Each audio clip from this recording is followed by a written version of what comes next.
When most people think about the affordable housing crisis, they may focus in on urban areas like Washington, D.C., where the average rent is $2,139, about $700 above the national average. But rural areas also face affordability issues, and now there's a renewed effort to tackle the problem. I think the attention on affordability in urban places masks what's happening in rural places.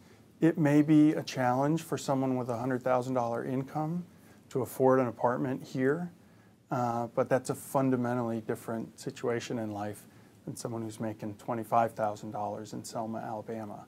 Lipsetz is the CEO of the Housing Assistance Council, a nonprofit that works to help build affordable housing for rural parts of the country. He recently testified at a House Financial Services Subcommittee hearing on rural America's housing crisis. This comes as the average rent in the U.S. has reached $1,430 as of March 2019, a 3.2% increase from the same time a year before. On top of that, 47% of rural renters are overburdened by the costs of housing. Nearly half of them are paying more than 50% of their income towards rent. Since 1963, the U.S. government has sponsored affordable housing in rural areas through a little-known program called Section 515.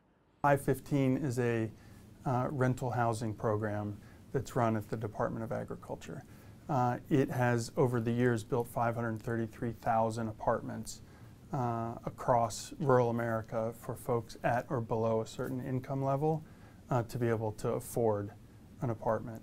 But construction of affordable rural rental housing isn't keeping up with the increasing need, as thousands of properties around the country represented on this map are due to exit the program over the next few decades, since the loans typically mature after 30 years. And not enough new buildings are being constructed to replace the ones aging out or exiting the program. Lipsetz says his organization is working with owners and others to try to preserve the properties, since funding for the program has been stagnant or inadequate under Democratic and Republican administrations. He's optimistic that renewed attention from Congress and 2020 presidential hopefuls will spark an investment in affordable housing across the country, something most can agree on.